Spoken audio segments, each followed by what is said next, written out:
नमस्कार, India voice देख रहे हैं। यहां पर मैं हूं आपके साथ शिवम दुबे। इंडिया वॉइस के खास कार्यक्रम देवभूमि समाचार में आप सबका स्वागत है। बुलेटिन की शुरुआत करेंगे। खबर देहरादून से है, जहां प्रदेश में मानसून सीजन में आफत की बारिश लगातार जारी है। बुधवार की रात को उत्तराखंड में बारिश ने भारी कहर बरपाया है। प्रदेश के अलग अलग जगहों से 9 लोगों की मरने और कई लोगों के लापता होने की खबर आई। बुधवार रात को हुई तेज बारिश और बादल फटने की घटनाओं के कारण मुख्यमंत्री ने पूरे सिस्टम को अपने कंट्रोल में ले लिया था। जिस स्थिति सामान्य होने के बाद वे आज देहरादून सचिवालय स्थित प्रदेश स्तरीय आपदा कंट्रोल रूम पहुंचे और वहां उन्होंने आपदा प्रबंधन के कार्यों का जायजा लिया। साथ ही मुख्यमंत्री ने वर्चुअली जिला स्तरीय अधिकारियों से बातचीत की, जिसके बाद मुख्यमंत्री ने कहा कि हमारी पहली प्राथमिकता है कि किसी तरह के जानमाल का नुकसान नहीं हो। साथ ही मौसम के अलर्ट को देखते हुए सभी अधिकारियों को निर्देशित किया जा रहा है।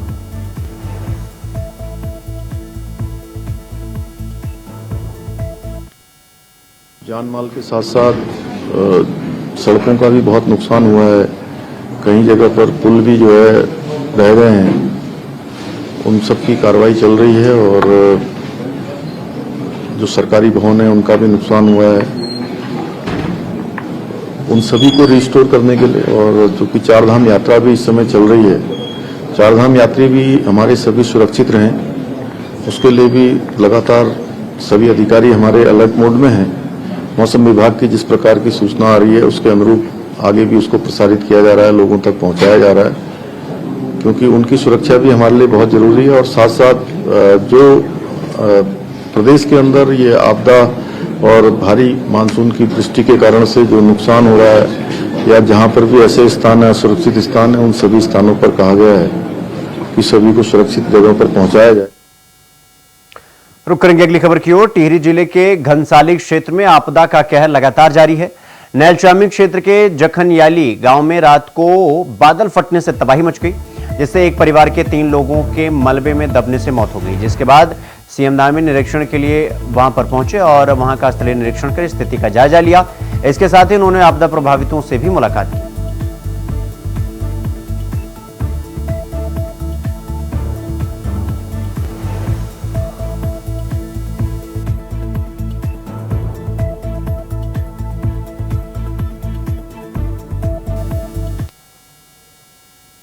तो वहीं उत्तराखंड में भारी बारिश के चलते आई प्राकृतिक आपदाओं ने जनता का जीना मुहाल कर दिया है। आपको ये बता दें कि आपदा में प्रभावित लोगों को सरकार की तरफ से भरोसा दिलाया जा रहा है कि सरकार उनके साथ खड़ी है, लेकिन आसमान से बरस रही बारिश राज्य को जान और माल दोनों का भारी नुकसान पहुंचा रही है।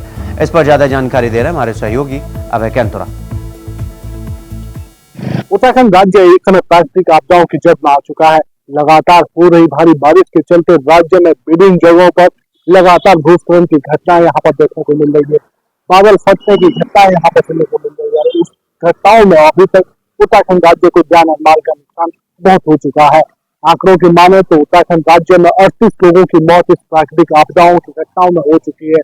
18 से ज्यादा लोग अभी तक यहाँ पर घायल बताए जा रहे हैं। सबसे बड़ी बात है कि 5 लोग अभी तक लापता है। जिस प्रकार से भारी बारिश की चेतावनी मौसम विभाग की तरफ से दी जा रही है, तो समझा जा सकता है कि उत्तराखंड राज्य के लोगों को और ज्यादा अलर्ट रहने की आवश्यकता है, सावधानी बरतने की आवश्यकता है, ताकि किसी भी प्रकार से इस आपदा की घड़ी में वो परेशानियों से बचे रह सके। सरकार की तरफ से हर संभव प्रयास जरूर यहाँ पर किए जा रहे हैं, लेकिन जितना विषम भौगोलिक परिस्थितियों वाला राज्य उत्तराखंड है, वैसे ही प्राकृतिक आपदाएं भी उतनी ही जटिल यहाँ पर आ रही है और इन आपदाओं से निपटने के प्रयास जरूर यहाँ पर किए जा रहे हैं। सरकार अपने स्तर पर प्रभावित लोगों को राहत जरूर पहुंचा रही है, लेकिन जिस प्रकार से बारिश का अनुमान है, तो ऐसे में समझा जा सकता है कि आगामी कुछ और दिन राज्यवासियों को और ज्यादा सतर्कता के साथ बरतने होंगे। अभय Kantara, India voice, Dehradun.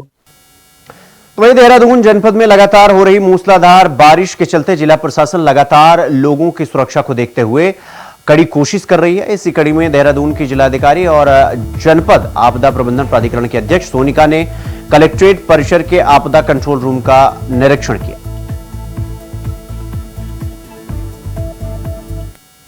2 control room बने हुए हैं। एक तो हमारा जो आपदा का कंट्रोल रूम है वो, और एक जो नगर निगम का कंट्रोल रूम है वो। तो मोर और लेस दोनों ही कंट्रोल रूम्स में जितनी भी समस्याएं आई हैं उन पे हम लोगों ने लोगों से भी बात की है कि क्या हमारी टीम पहुंच गई है, क्या कार्रवाई हो गई है, और कंफर्मेशन भी लिया जा रहा है, क्रॉस चेक भी किया जा रहा है कि टीम जा रही है नहीं जा रही है। और जितनी भी वाटर लॉगिंग की परेशानियां आती हैं वहां पे हम लोग पंप भेजते हैं और पंप के द्वारा पानी निकालने की कोशिश की है। तो खबर मसूरी से है, जहां भारी बारिश के बाद बहुत नुकसान हुआ है, जिसको लेकर मसूरी देहरादून मार्ग पर पहाड़ी का बड़ा हिस्सा टूटकर गिर गया, जिससे मार्ग पूरी तरीके से बाधित हो गया। तो वहीं मसूरी देहरादून गलोरी धार पर भी भारी भूस्खलन होने से उसके बाद काफी मार्ग जो है वो सकरा हो गया और हाल में ही लोक निर्माण विभाग ने सड़क का निर्माण कार्य शुरू किया था, लेकिन देर रात को हुई तेज बारिश से सड़क ढह गई, जिससे मार्ग काफी सकरा हो गया। कोतवाल साहब उधर कहाँ जा रही तुम? दस रहा उधर से दस रहा है वो। अभी हमें बहुत जरूरत वृष्टि के कारण जो है हमारी ऑलरेडी सड़कें काफ़ी डैमेज हुई हैं। गलोगी में कोलूखेत के पास में सड़क डैमेज थी, वहाँ पे भी भारी वाहनों का जो है आवागमन प्रतिबंधित किया गया है। अभी यहाँ पर की एक पाइपलाइन है, पुरानी पाइपलाइन, उसके कारण जो है वो पाइपलाइन के कारण फटने की सूचना आई थी। उसके कारण आप लोग देख सकते हैं कि सड़क केबिन हो गई है, नीचे की तरफ पूरा बैठ गया है। तो जल निगम जो है इस पर कार्य कर रहा है और NH की रोड है, NH वाले भी अपना कार्य कर रहे हैं। फिलहाल हम इसको बैरिकेड करवा रहे हैं और सभी जो ट्रैफिक है हमारा मसूरी से ऊपर से आने वाला जो है वो पिक्चर पैलेस से होता हुआ किंग निकल जाएगा और जो इधर से हाथी पाँव से निकल सकते हैं, और नीचे से जो ट्रैफिक है वो भी उसी तरीके से रूट किया जाएगा। तो इस एरिया को बैरिकेड करा के पूरे के पूरे की इसकी ट्रैफिक की मूवमेंट बंद कर दी जाएगी। तो देश के अधिकांश शहरों में मानसून मोड ऑन है। पहाड़ी क्षेत्रों में रेड अलर्ट जारी है। पहाड़ों में हो रही लगातार बारिश का असर अब मैदानी क्षेत्रों में भी दिखने लगा है। पहाड़ से होकर आ रही गंगा का जलस्तर हरिद्वार में अब बढ़ने लगा है। हालांकि अभी गंगा खतरे के निशान से नीचे बह रही है, गनीमत यही है, मगर गंगा वार्निंग लेवल से ऊपर बह रही है। गंगा का जलस्तर 293.45 यानी 293.45 मीटर है। गंगा का वार्निंग लेवल 293 मीटर है यानी 293 मीटर है और खतरे का निशान 294 मीटर पर है। गंगा अभी वार्निंग लेवल से 0.45 मीटर ऊपर और खतरे के निशान से 0.55 मीटर नीचे बह रही हैं। गंगा के बढ़ते जलस्तर को लेकर सिंचाई विभाग हेडवर्क्स के अधिकारी सतर्कता बनाए हुए हैं और गंगा के जलस्तर पर निगाह बनाए हुए हैं।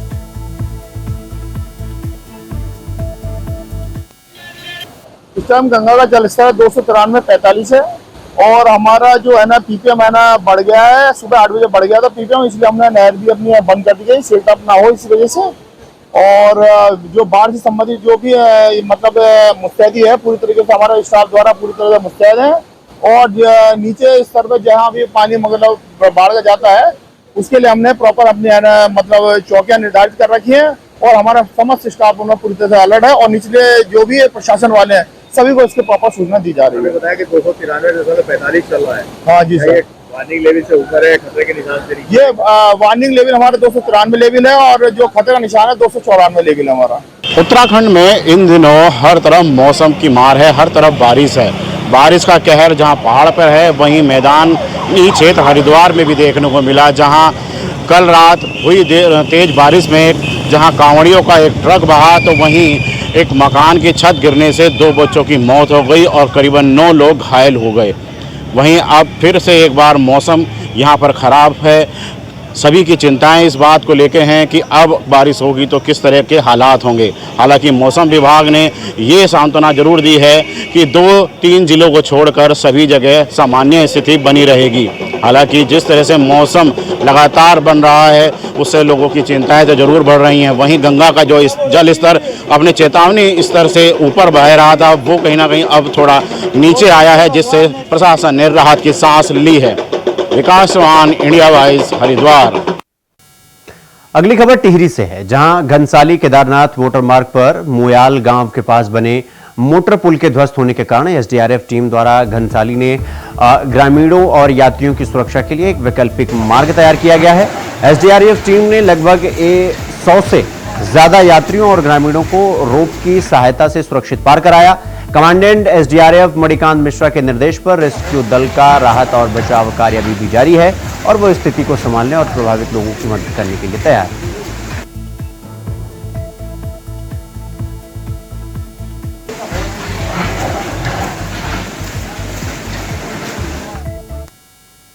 रुकेंगे एक छोटे से ब्रेक के लिए, खबरों का सिलसिला जारी है, फौरन लौट रहे हैं। ब्रेक के बाद एक बार फिर आप सबका स्वागत है, मेरे साथ रुक करेंगे अगली खबर की ओर। उत्तराखंड में बुधवार को हुई भारी बारिश से कई जगह जनजीवन अस्त व्यस्त हो गया है। अलग अलग हादसों में 10 लोगों की मौत हो गई, जबकि 4 लोग लापता है। उनकी तलाश जारी है। इधर केदार घाटी में हाई अलर्ट जारी कर दिया गया है। टिहरी में तिलवाड़ पुल बह गया, तो केदारनाथ पैदल मार्ग पर जंगल चट्टी से भीमबली के बीच लिंचौली के पास बादल फटने से मंदाकिनी नदी का जलस्तर खतरे के निशान से ऊपर पहुंच गया है।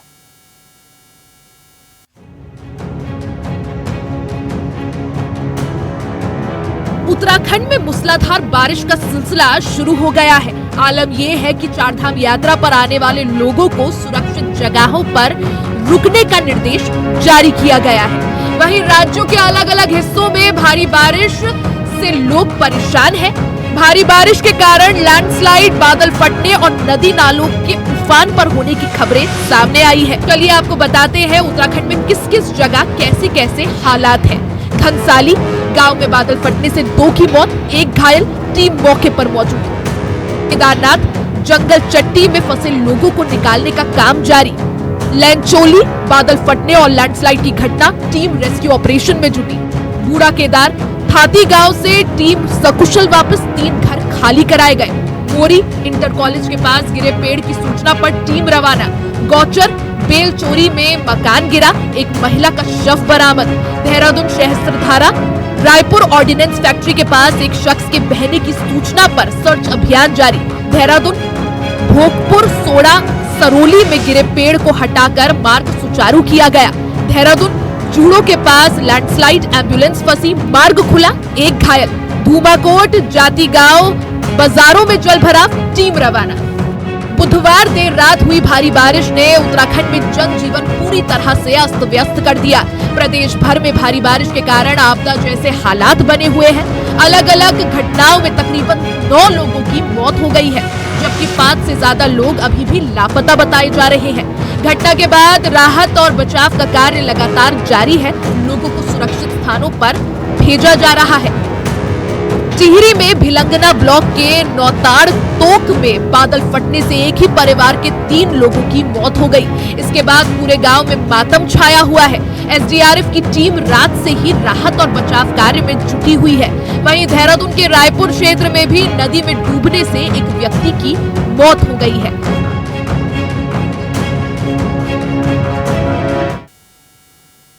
तो रुक करेंगे अगली खबर की ओर। अगली खबर रामनगर से है, जहां रामनगर नेशनल हाईवे में गर्जिया पुलिस चौकी से आगे धनगढ़ी पनौद नाले में रात 1 बजे नाले के तेज बहाव में फंसी एक कार में सवार एक परिवार के 3 पुरुषों, 1 महिला और 2 माह के मासूम बच्चे की जान बचाई गई। पर्वतीय क्षेत्रों में हो रही भारी बारिश के चलते क्षेत्र के नदी नालों में तेज बहाव वाले पानी से 2 पहिया और 4 पहिया वाहनों को बहने से बचाया गया है। टीम ने डेंजर जोन में बने पनौद नाले से कल देर रात्रि 3 बजे तक 30 कारों को पार कराया गया। इस कार्य के चलते रात्रि करीब 1 बजे मुजफ्फरनगर नंबर की एक कार नाले के बीचों बीच तेज पानी के बहाव में बहकर फंसकर बहने लगी, जिसे देखकर कोतवाल अरुण कुमार उस कार की ओर दौड़े और उसमें सवार 3 पुरुषों, 1 महिला और 2 माह के मासूम बच्चों को बाहर निकाला। उन्हें सुरक्षित पुलिस के वाहन तक पहुंचाया और उन्हें धैर्य बधाया गया। पुलिस के सराहनीय काम की प्रशंसा की जा रही है। पहाड़ों पर बारिश का रेड अलर्ट जारी है, ऐसे में प्रशासन लगातार एक्शन मोड में है।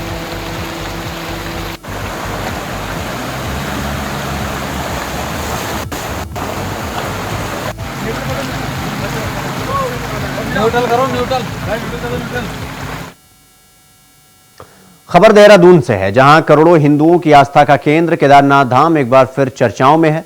केदारनाथ धाम को लेकर कांग्रेस और बीजेपी के बीच जमकर राजनीति हो रही है। एक तरफ कांग्रेस हरिद्वार से केदारनाथ बचाओ यात्रा निकालकर सरकार को घेरने में लगी हुई है, तो वहीं बीजेपी कांग्रेस की इस यात्रा को ढकोसला पूरा बता रही है। कांग्रेस पार्टी की यात्रा पर बीजेपी ने पलटवार किया है। बीजेपी प्रदेश प्रवक्ता विपिन कैंथोला ने कहा कि कांग्रेस पार्टी की यात्रा में वर्चस्व की लड़ाई देखने को मिल रही है। एक नेता दूसरे नेता से आगे निकलने की यात्रा में शामिल हो रहा है। कार्यकर्ताएं अलग अलग नेताओं की नारेबाजी कर रहे हैं। उनके कार्यकर्ता, इससे यह साफ हो जाता है कि यात्रा कुछ और नहीं बल्कि वर्चस्व की लड़ाई।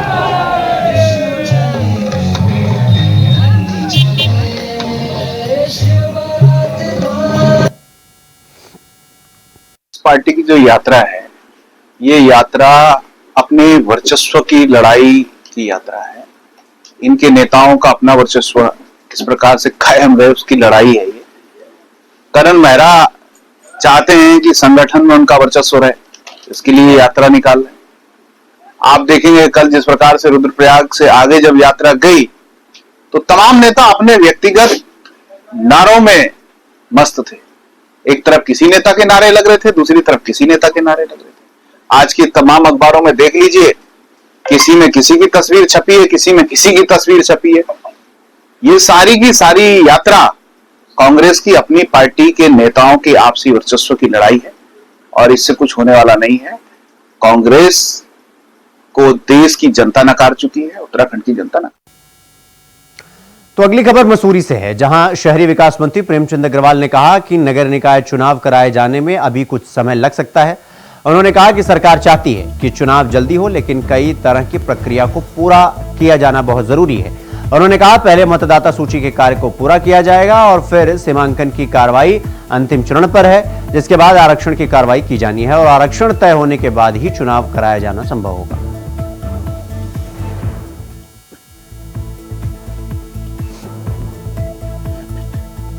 हम लोग पूरी तरह से प्रयासरत हैं कि जल्दी हो, लेकिन उससे पहले जो स्थिति है वो समझनी पड़ेगी कि पहले हमने मतदाता सूची को कंप्लीट किया, अभी सीमांकन की कार्रवाई लगभग अंतिम चरण में है, उसके बाद फिर आरक्षण की कार्रवाई होगी, उसके बाद ही हम चुनाव करा पाएंगे। तो जैसी ये स्थिति पूरी होती है तो हम चुनाव की तरफ बढ़ेंगे। प्रक्रियाएं हमारी होनी है, उसको हम पूरा करेंगे। यदि हम लोग सीमांकन नहीं कर पाए तो आरक्षण नहीं कर सकते, आरक्षण नहीं हो सकता तो आप चुनाव नहीं करा सकते।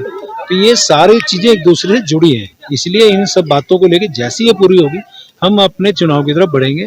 ये तय है कि हम तेजी से इस काम में लगे। नगर पालिका मेरी जानकारी में दिया है, अभी मैं क्योंकि बहुत सी चीजें स्पष्ट नहीं है तो संज्ञान लेंगे। यदि कोई कहीं भी अनियमितता होगी तो स्वाभाविक रूप से हमने पहले भी कार्रवाई की थी, जहां भी इस प्रकार की घटनाएं हमारे सामने आती हैं।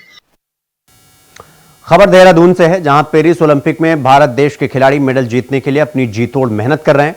उत्तराखंड के 4 खिलाड़ी बैडमिंटन में लक्ष्य सेन और एथलेटिक्स में सूर्य पवार, अंकित ध्यानी, परमजीत सिंह बिष्ट पर सभी की निगाहें टिकी हुई हैं। उत्तराखंड विशेष प्रमुख सचिव अमित सिन्हा ने बताया कि संभावना है कि उत्तराखंड फेडरेशन की तरफ से गए 4 खिलाड़ी बेहतर प्रदर्शन करेंगे और उत्तराखंड के साथ साथ देश का भी नाम रोशन करने का काम करेंगे।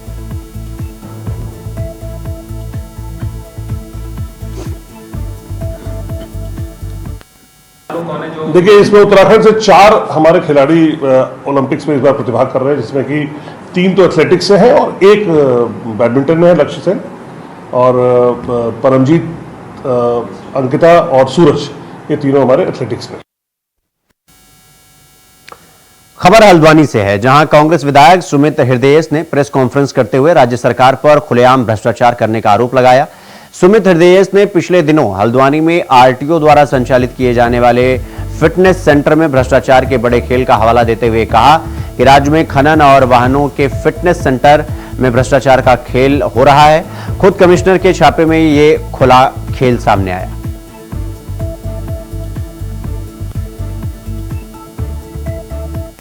अंबार, अनियोजित सोच का अंबार, ये सरकार का प्रतीक प्रमाण है, भ्रष्टाचार प्रतीक प्रमाण है। केदारनाथ के सोने से अगर हम शुरुआत करें से लेकर जो विकास में अवरोध इन्होंने लगातार पैदा करे हैं, हमारी आईएसबीटी 72 करोड़ का प्रोजेक्ट इन्होंने बनने नहीं दिया, पूरे शहर को तोड़ दिया, हरे भरे पेड़ हमारे काट दिए।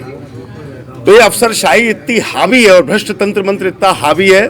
अभी मंगलौर और बद्रीनाथ शुरुआत है, अगली बारी केदारनाथ की है और उसके बाद जो हमारे अभी उससे पहले जो नगर निगम के चुनाव होंगे उसमें इन्हें जो करारा जवाब जनता देने को तैयार है, हम जनता को स्वागत करते हैं, उनका अभिनंदन। देखिए ना, ये यहाँ पे देखिए ना रवैया क्या है। प्रमुख बाजार हल्द्वानी का उसमें एकमात्र टॉयलेट था इस्तेमाल करने के लिए। सोचने का विषय, हजारों लोग हर दिन उसमें आते हैं, हमारी माताएं बहनें आती हैं, उसको आपने पहले तोड़ दिया, वैकल्पिक व्यवस्था दी नहीं। अब हमारी माताएं बहनें अगर बाजार जा रही हैं, उन्हें शौच करने के लिए कोई स्थल नहीं है, इससे बड़ी अव्यवस्था क्या है? मैं इनसे सवाल पूछना चाहता हूं। तोड़ने से पहले सीखिए तो, समझिए तो, वैकल्पिक व्यवस्था देना तो सीखिए।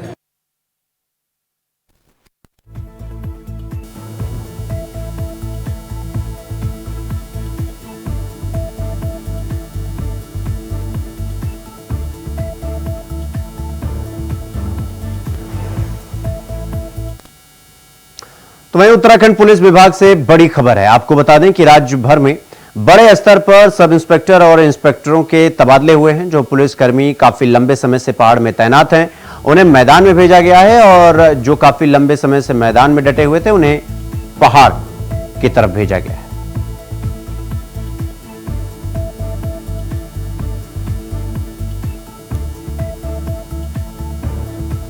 तो लक्सर कोतवाली प्रभारी राजीव रोथाना को चमोली भेजा गया है। मंगलोर कोतवाली प्रभारी अमरचंद शर्मा को रुद्रप्रयाग भेजा गया है।